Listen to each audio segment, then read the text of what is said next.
Well, the world is watching on right now as we have the war going on, Israel and Hamas, Palestine, and there's not a few, but quite a few media outlets pointing out that, well, of course, the reason you've got this war going on is because of religion.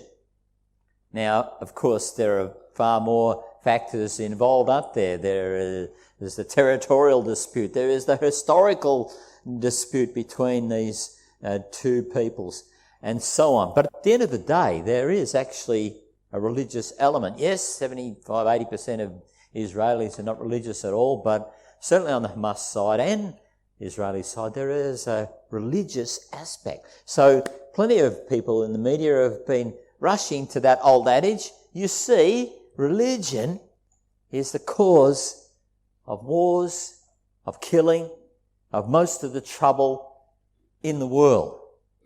And today I want to get you to think about that question and ask, how do you answer that? How do you answer that? Because to answer that, we're going to be looking at two different views of the world, two main views of the world. There are others, but the main two different views. One of them is religious, and one of them is the survival of the fittest. One of them comes out of our text we just read, out of Genesis 3, and the other one is that evolution says we're getting better, that survival of the fittest rules, and we're just evolving. So eventually we're going to get better. So that's the question before us today. Are we created as good, but we've gone bad? Or are we like down the bad end and we're evolving and we're getting better? Which one actually fits the facts?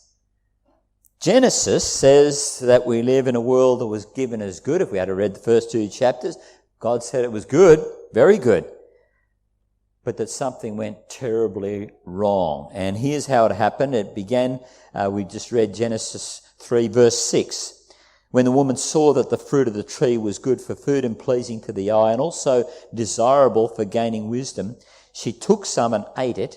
She also gave some to her husband who was with her, and he ate it. So the world was good, but man broke the relationship with God, rebelled against God and said, no, I want to go my own way. I'll do the opposite of what God said. And there were consequences. And we just read before, read again verse 17, God says to Adam he said, because you listened to your wife and ate fruit from the tree about which I commanded you, you must not eat from it. Cursed is the ground because of you. Through painful toil you will eat food from it all the days of your life. So you notice there that there's a connection with the creation. The creation that was given as good, but now it's cursed. Did you notice even thorns and thistles are growing where they weren't before? So that the natural world has been affected by this man who was created along with the creation, and there's this connection that says everything is now broken. So thorns and thistles even, let alone earthquakes and hurricanes and all the kinds of natural disaster come about because of man going his own way and the consequences of that. So the evolutionary explanation says, well, look, bad stuff happens, but what's the big deal? There's no actual meaning or purpose, but it's okay. We're getting better. It's in the meantime, it's just a matter of survival of the fittest. Survival of the fittest. And when you look at the world with the war that's going on right now, more than one, Ukraine as well, and Russia, and you look at all the murders, and you look at the terrorists and the rape and the horrible things that are going on in the world, survival of the fittest has to be a serious contender, because it looks like the bad guys are winning, and whoever's the strongest oppresses the weak. That's just life. Have a look around you. It's the way things work, isn't it? So one little point for survival of the fittest, that worldview. In fact, that argument, the classic explanation of survival of the fittest, is that religion is actually the cause. Genesis, we're looking at Genesis 3, is the cause of most of the problems. And you only got to look at the war in Israel right now. With all of the other issues, in some measure, religion is a driving force behind it. So score another point for survival of the fittest. Get rid of religion and you get rid of most of the troubles, these wars and so on, and more people would survive. I remember having a debate with someone about this once, and they said, religion is in fact the cause of all the wars. All wars. I said, all wars? He said, yeah, all wars. I said, how many world wars have there ever been in this world? And, well, there's two. Okay, World War I. Now, 20 million people were killed. Was that religious? He said, no, it wasn't religious. I said, what about World War II? 60 million people killed. 60 million people. That was a big percentage of the world's population at the time. Was that religious? He said, no. I said, what about the Korean War? No. Vietnam War? No. Ukraine? No. I said, can you name anyone that's got a religion? I had to help him out. I said, can't you remember ISIS? You know, what about Northern Ireland, you know? There are a couple in there for sure. But when you look at the actual facts, the statistical facts, you've got a lot of people killed in the name of Christianity. I mean, a lot. Yeah, it was in the name of Christianity, the Crusades and so on.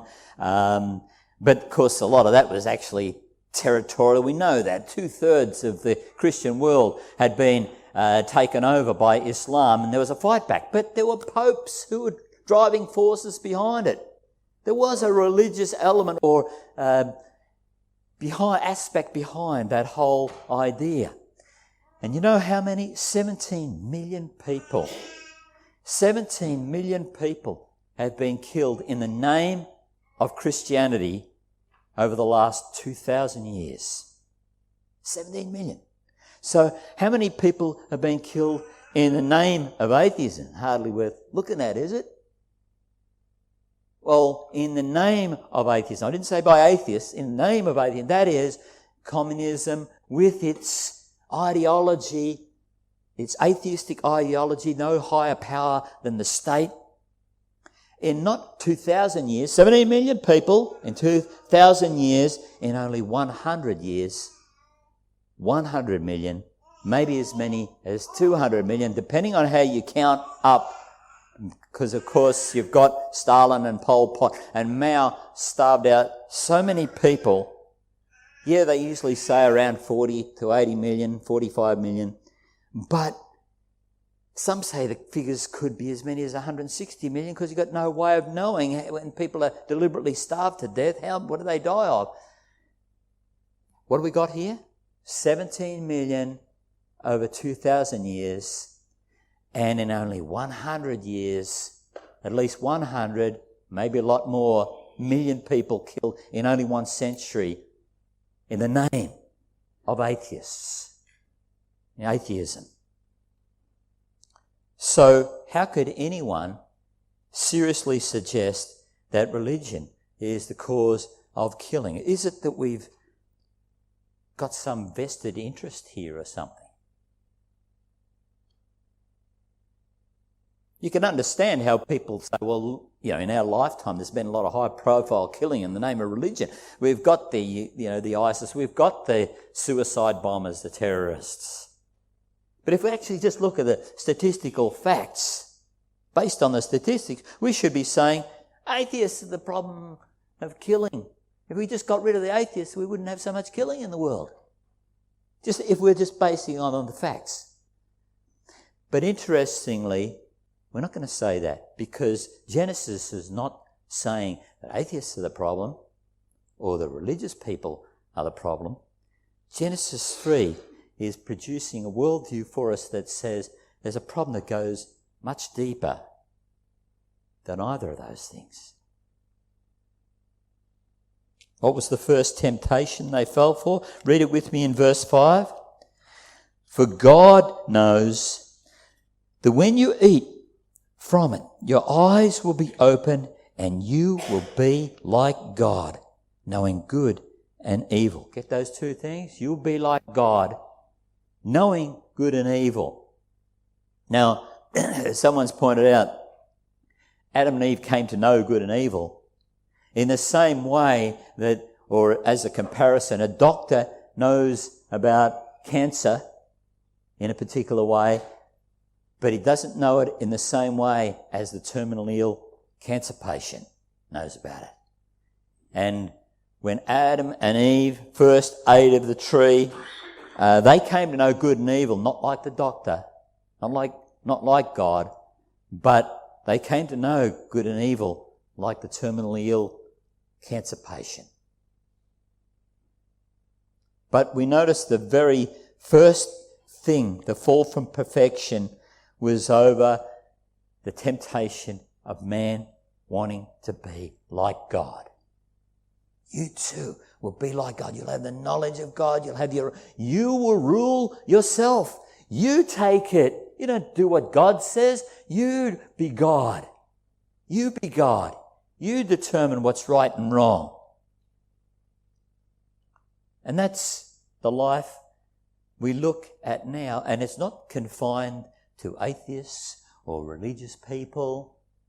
It's the humanity we look at now. And that's why Hitler did what he did. He wanted to rule and say who would live and who would die. That's why the communism has done what it's done in the past and continues in some measure. That's why dictators do what they do. People in positions of power goes to their head. They want to be like God. That's what it's all about. And that's why we have corruption in politics. And that's why you have trouble with your boss sometimes. He thinks he's God. The power goes to some people's heads.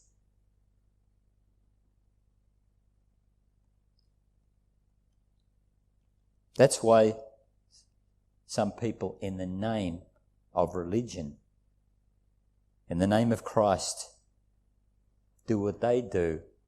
They want to rule. They want to be like God. They want to make up their own rules.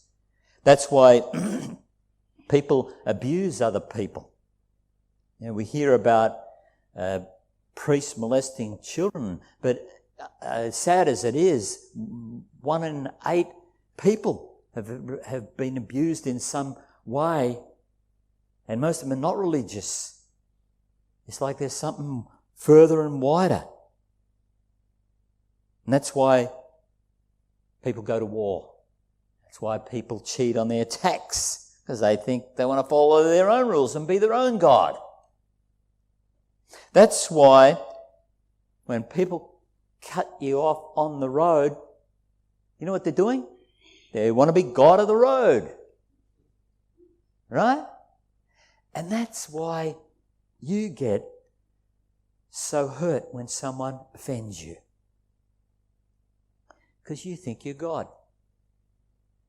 I have a right to be treated with respect. Who said so? Isn't it survival of the fittest? Why do you have any right? Where'd you get that from? Every one of us in some degree. We all think we're little gods. Genesis 3 says something totally radical that no other philosophy or religion or ideology would ever dare to say. There's something, that we can all agree on. Everyone would agree there's something wrong with this world. That's not hard. That's not radical. But this is radical. There is something radical in this. That there's something wrong in this world, and it's not just out there with those rotten religious people or those rotten atheists or any other such thing. There's something much deeper, much closer to home.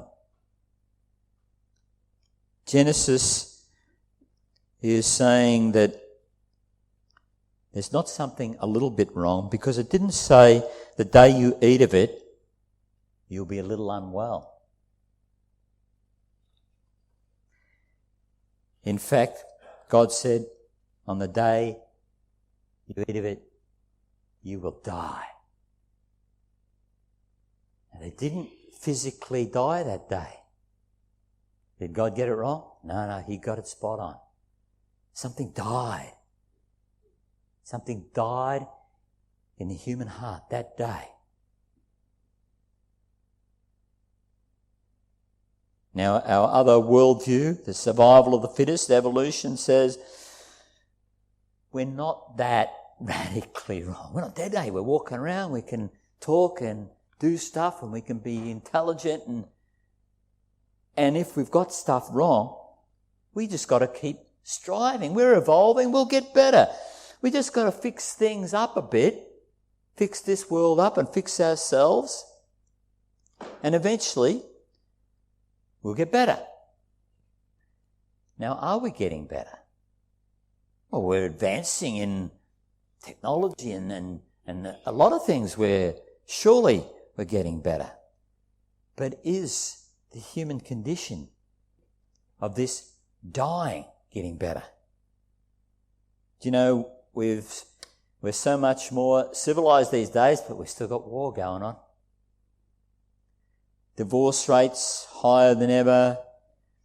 The very people that you thought were your friends let you down. How could that be?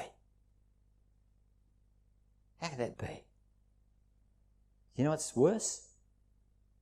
You let yourself down. You let yourself down.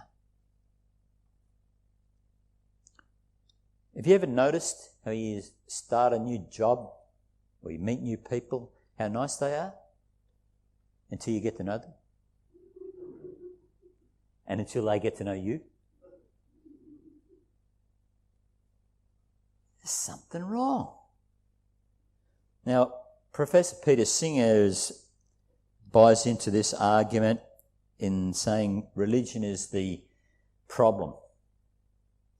He's convinced that if people were just more educated about atheism and all those other good things, that we wouldn't have any more killing, wars, and so on.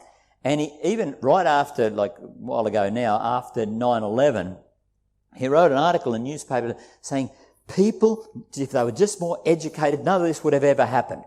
Now, in the same newspaper, it just happens that people are pointing out that the guys who flew those planes into the Twin Towers were highly trained, airline pilots who'd studied in the US. So Singer's terrorists were more educated than most people in the world. Didn't stop them, didn't make any difference. They still carried out their evil work. You know, the other solution from the survival of the fittest and evolutionary, we're getting better and better thing is if we just got ourselves some more educated, politically correct terms. Do you know what politically correct terms are? They're an attempt to fix us up and make us more evolved, getting better, educated, so that we can eliminate stuff like racism and sexism and this. If you just got the right terms, that will change society. So, you know, in the US, for instance, back in the 1950s, you had the black people had to get to the back of the bus. So you had this racism thing going on. And they said, you know, we're going to fix this up. We need to stop calling them Negroes and start calling them black people. And that will fix up this racism thing. Black is beautiful in the 60s. We're getting there, you know. And it wasn't actually changing anything. People were still racially segregated. By the time I was living there in the late 1980s, by then, We got a new term. See, black didn't work. Chuck that out. African American. See, you just got to have the right politically correct term and people will suddenly change and get on when people are respecting you, with using the right terminology. Now, when I was living there, 1989, we got the politically correct term, but America was more segregated in their living than they were in the 1950s. So we changed all this outward stuff, and we got the civil rights, but inwardly, nothing is changing.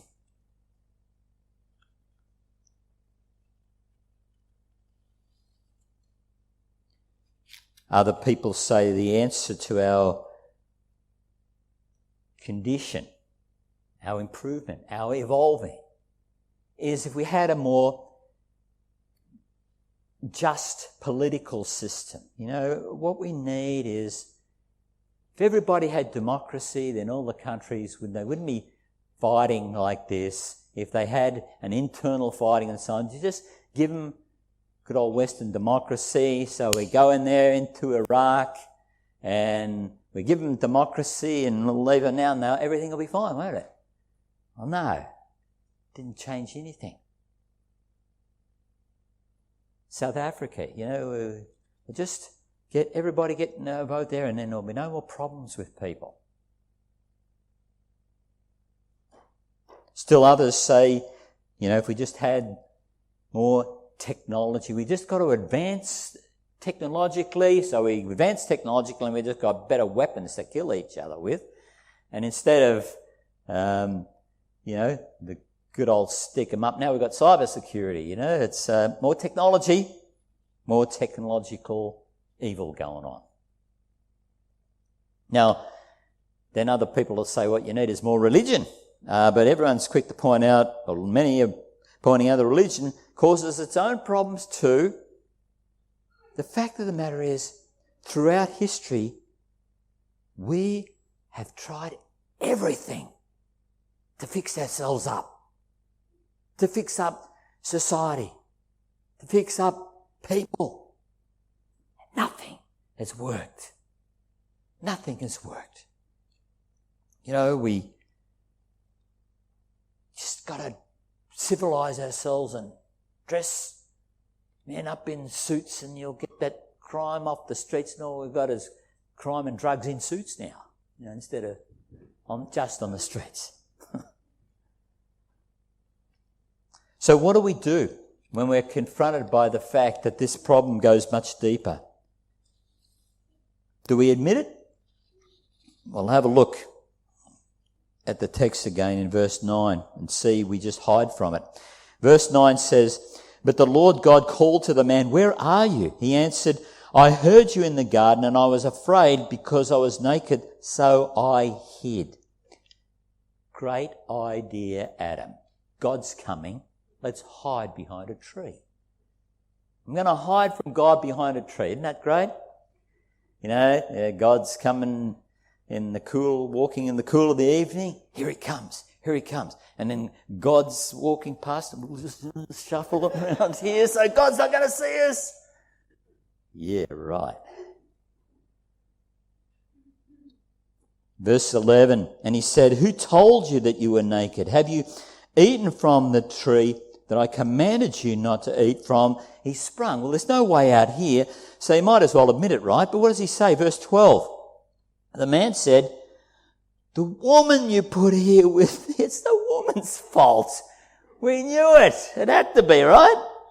"The woman you put here with me, she gave me some fruit from the tree and I ate it." So it's the woman's fault. But did you notice? He didn't just say it was a woman's fault.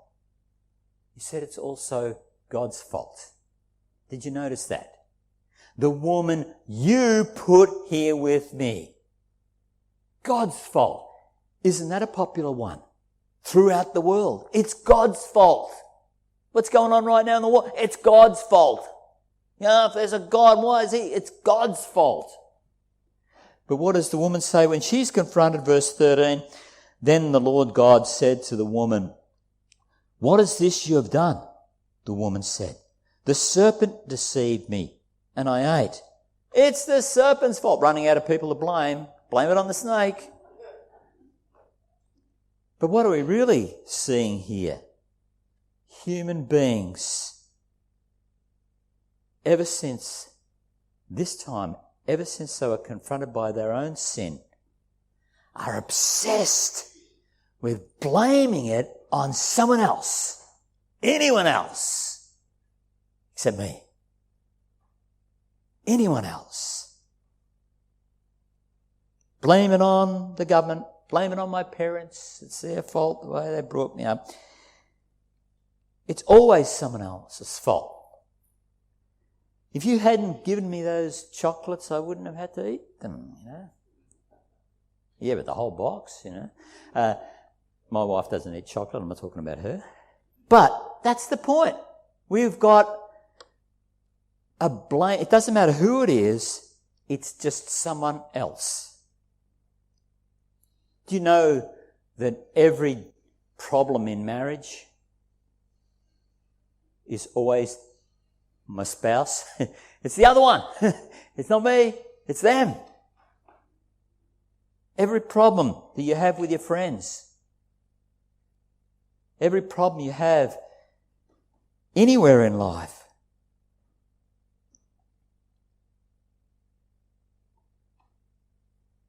children, ever had an argument with your friends or brother or sister or friends or whatever? It's always their fault, isn't it? Have a look at Genesis 3. That's where it started from. We've got to blame someone else. Blame it on religion. Blame it on God.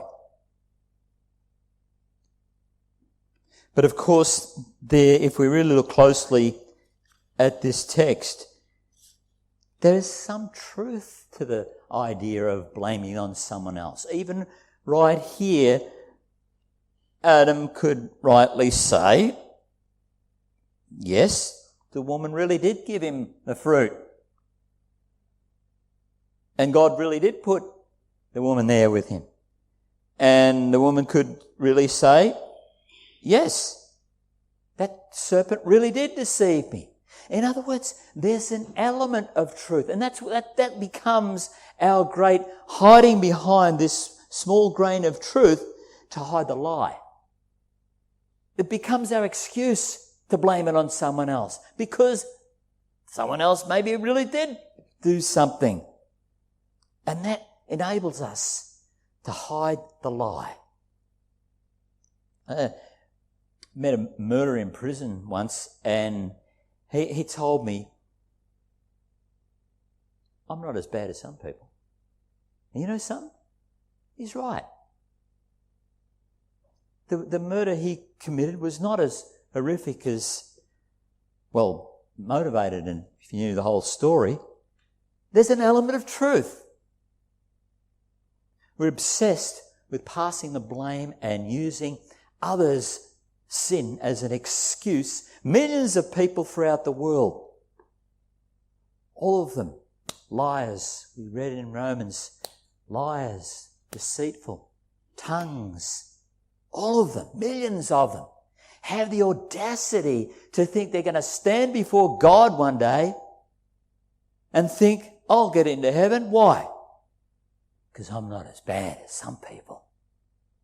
I'm better than those, so that should put me in good stead. Well, everyone knows there's something wrong with the world, but only a few people have been given the grace, given the humility to have the right answer. The answer that G.K. Chesterton famously gave when a newspaper invited him to write in to the answer the question, what is wrong with the world? And Chesterton wrote in and said, I am. That's what's wrong with the world. Because something died when we rebelled against God. There's something wrong in all of us. It shows itself in different ways.